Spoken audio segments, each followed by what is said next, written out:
Right, you and Dave started the band nearly 30 years ago. They're saying 25 on the t-shirts in there. Well, it's 25 since we did our first record. Yeah. Yeah, it's basically a little over 25.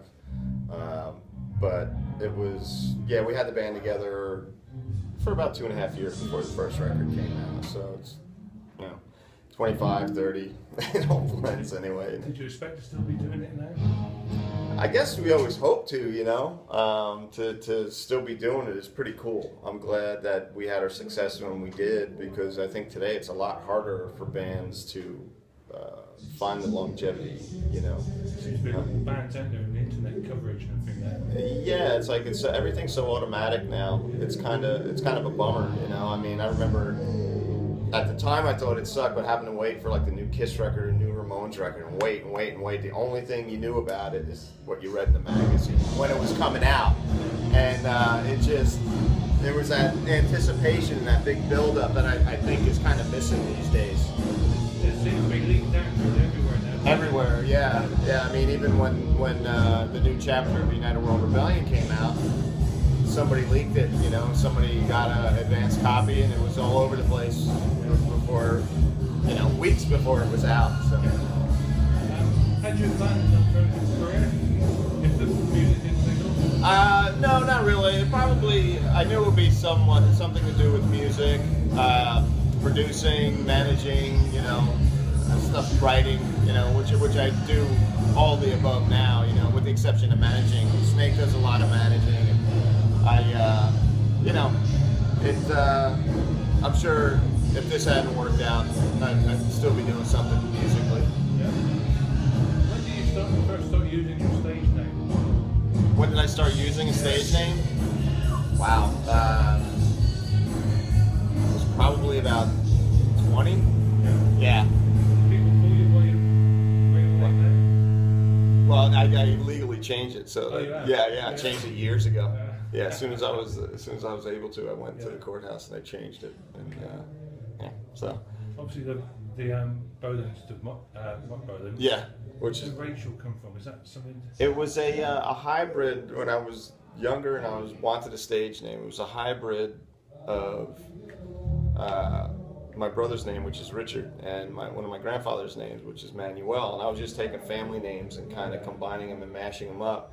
And then that popped up, and I was an Alice Cooper fan, and still am. So I thought that was pretty cool to have a chick's name, and my mom wasn't crazy about it, but she got used to it. She called you Rachel as well then? No. No. She does at shows, but at home she calls me by my birth name. Do you still answer her? Of course I do. It's my mother. Did you ever consider, when obviously you sacked Sebastian, before you came back, did you ever consider renaming the band?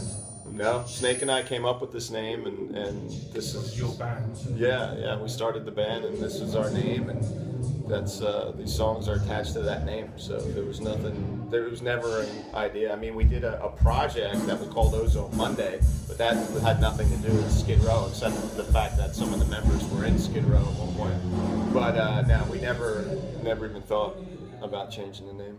Yeah. You did the occasional vocals. Did you ever consider becoming a Skid Row singer? No, it's not. I got a punk rock background, so Skid Row is, you need someone with a bigger range than I have and more technique, than I have. But would you not just have written the songs different then to suit your voice if you'd done that? I don't know. Maybe. I mean, but I never really entertained the idea of being a frontman for Skid Row. Johnny seems to be working hard to win over all the critics.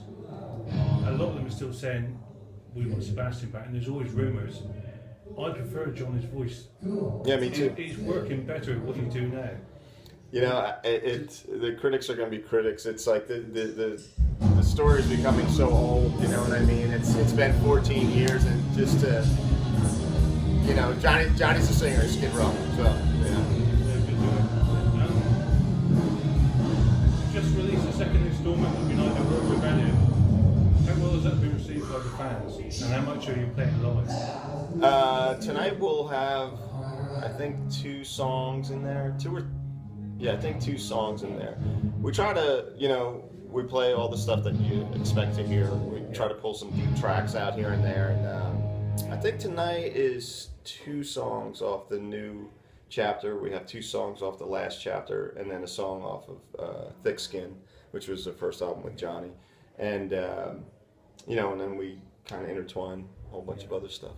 So you don't have a set, you change it every night?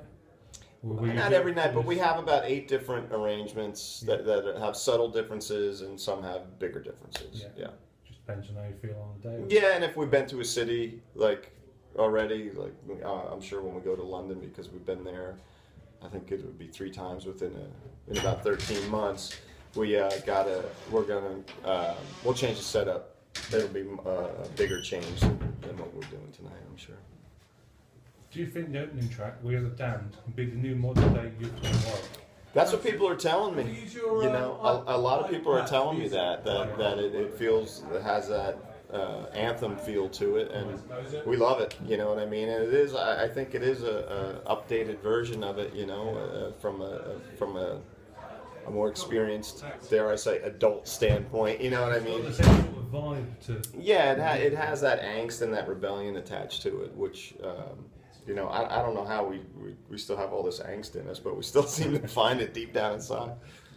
Since the addition of Rob on the drums, the band seemed a lot tighter, and they've got a more aggressive sort of beat to them. Is that the band's writing, or is that his influence on it?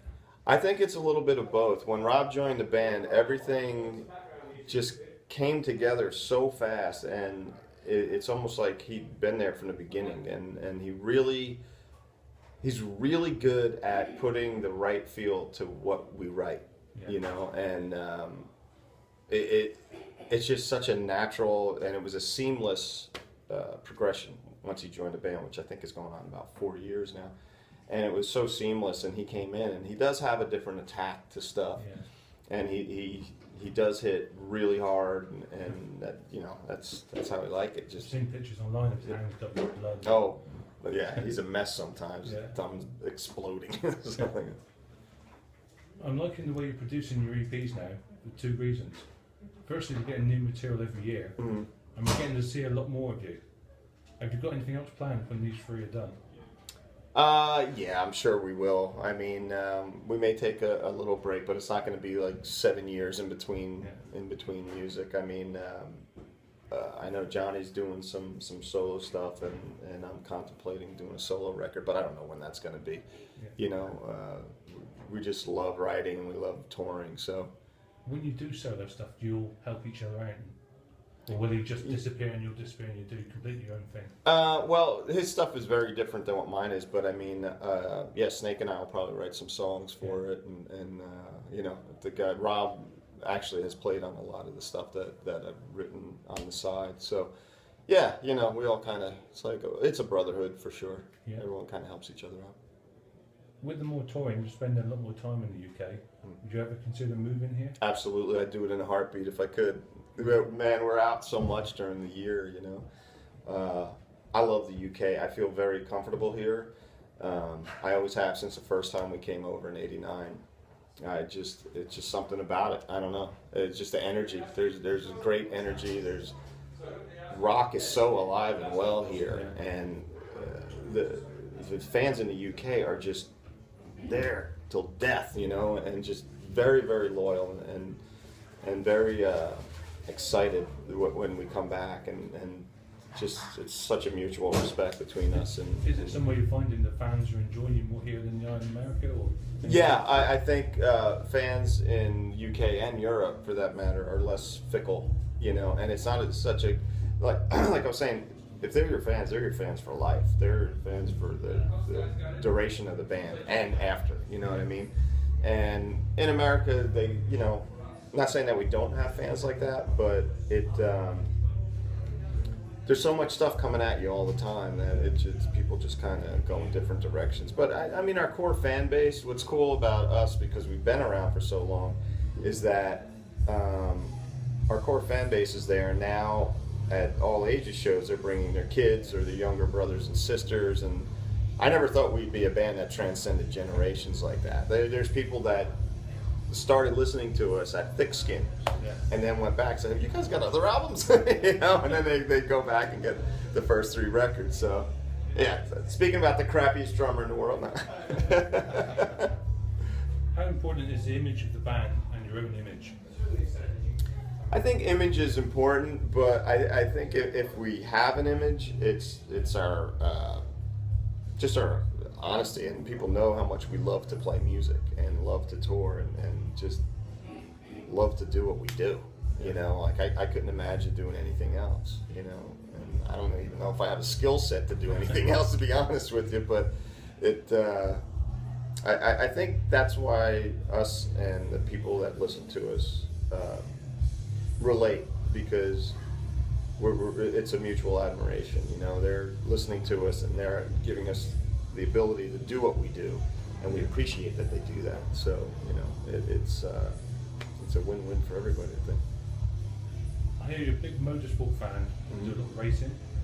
Would you swap your music career for become a Formula One driver? Formula One.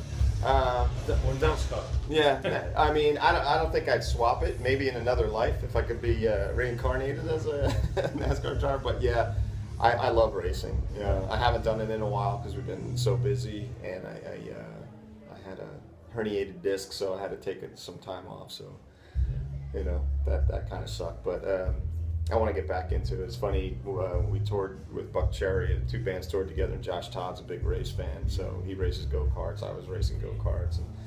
And, yeah, so he's always sending me clips of him racing. I get so jealous, I'm like, God, I got to get back in a car. I eventually will. Are you any good at it?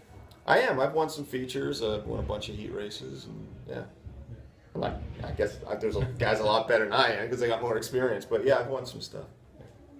I was amazed to read that you played bass on the last Stones albums. Mm-hmm. How did that come about? And did you have any input in that, or did you just play what was written? They let me, Ed Grimley, ladies and gentlemen, Ed Grimley. I got a call from Corey one morning, and he just said, "Hey man, we parted ways with our bass player, and we have this album coming up. Would you be interested?" And I was like, "Where, when, how many songs?" You know, I like Stone Sour a lot. It's 23 songs, and I go, "Okay." They were doing a double record, and so I went, and you know, he sent me the demos, and I learned them. And when I first got there, I said, "Okay, do you want it like it is on the demo?" And they're like, "Nope. Give us your style. Do what you do." And that to me was one of the biggest compliments I ever got. You know, guys like that talented, and the producer who's won 3 Grammys. You know, David Bottrell.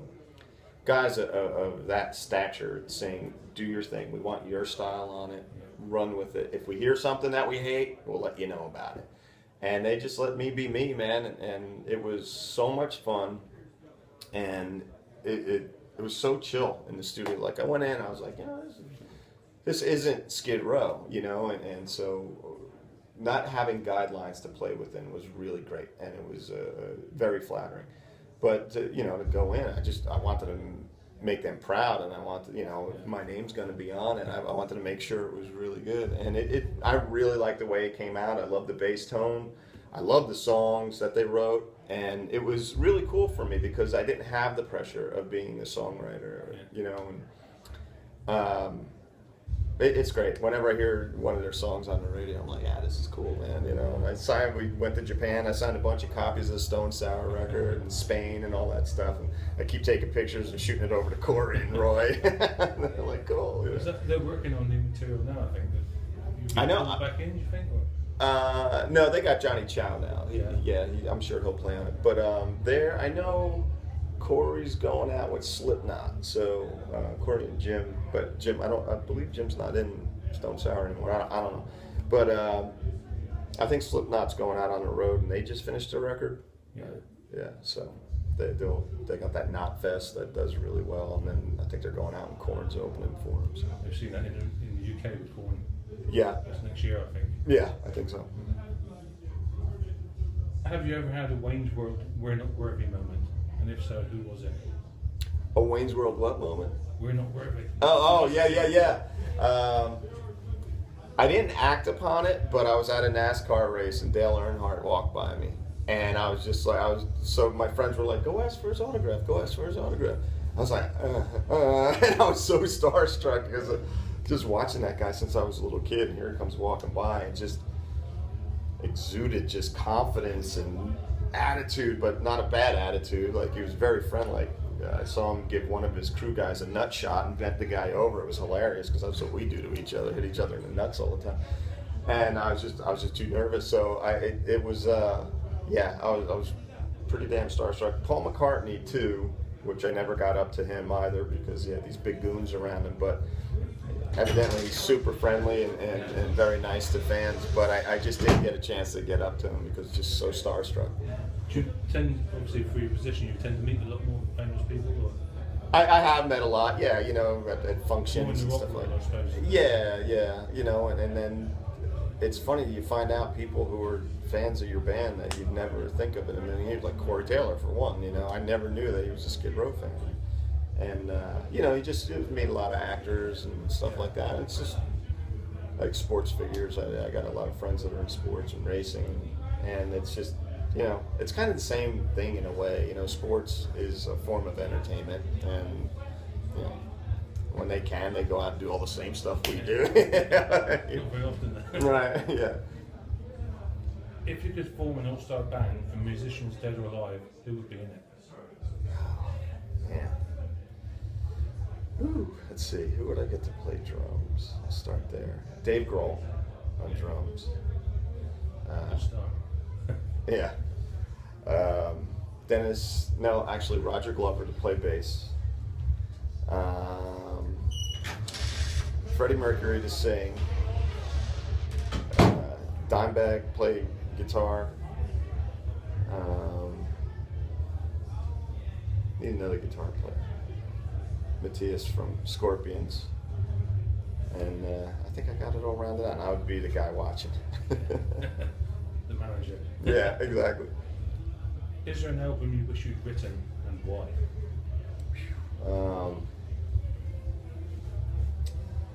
Let's see. Probably Rock and Roll Over by Kiss. That album just changed my life. I remember being a kid and I saved up all my allowance from doing chores around the house. My dad took me to this record store called Harmony Hut, and I bought it on LP, and I played it and played it and played it and played it, and it changed my life. It taught me how to get laid. It taught me how to, write cool lyrics, like street, nasty lyrics, and it's just the energy on that record just blew my mind. So yeah, if there was one record I wish I wrote, it was that one for sure. A lot of people buying that now. I hope so. Go get it. Go get it. What's the best part of being in the band, and what's been the highlight so far? Best part of being in the band is just every night I get to go out on stage with my friends, and we get to play in front of people, whether it's to 500 people or to 500,000 like we did in Poland. We headlined a festival there, and that's the best part about it. And just meeting people and just traveling. I don't have kids. I'm the only one in the band that doesn't have kids, so I don't have that pressure when I'm away. But I love doing it. Sure, it knocks you out sometimes when you're out for a long time, but whenever I get home I'll be home for a week and a half, and then I'm just like, start getting anxious and ready to get back out. And I think the highlight to this point has been this festival that we just played in Poland. There was 550,000 people, and we just look out and we're all laughing. We're like, wow. And we were filming it, and we're like, we gotta stop laughing. We're gonna look like idiots on camera, So yeah, that was a huge highlight. You don't ever suffer from stage fright when you see that amount of people. No. I feel really comfortable. Like when I get up and jam with my friends' bands, like to do a cover, like in Atlanta when there's 50 people on bar, I get more nervous doing that than when it's our own show and we go out and do festivals. Yeah. What band member is the biggest joker, and who takes the longest to get ready? Actually, both Snake. Yeah. Snake is always the consummate ball buster, all the time, nonstop. We call him like a 5-year-old, nonstop, never fails. And he takes a long time to do things. Maybe not so much getting ready. And I don't know if it's so much he takes a long time as he waits till the very last second to get it done. It's like, dude, we're leaving in 15 minutes. Dude, we're leaving in 10 minutes. Dude, we're leaving in 5 minutes. Okay. And he gets done, and you're like, whew. But Johnny can take some time, too. He's singers. They all do. Yeah, they do, don't they? What's the most recent album you purchased? Do you download or buy the CD? Most recent one I purchased. It was a download. It was actually Deep Purple Machine Head because I didn't have that on my iPod. I wore out the LP and I lost the CD. I had the CD, but I couldn't find it. But I did just that's my most recent purchase, which is funny because just everything comes around. Roger Glover is one of my huge influences, and we played Hellfest, and I got the chance to meet him because Deep Purple played. I learned a lot of his technique playing to that record, to Machine Head, and he was the nicest guy in the world. And I told him what I just told you about him, and he goes, "Man, I never know how to react to that." He goes, "I hope you only learn the good parts." So, down to earth, humble, and just a badass bass player, producer, and songwriter. How does it affect you when I've seen the crowd come out from the meet and greet, and they're coming out nearly in tears from actually meeting their heroes?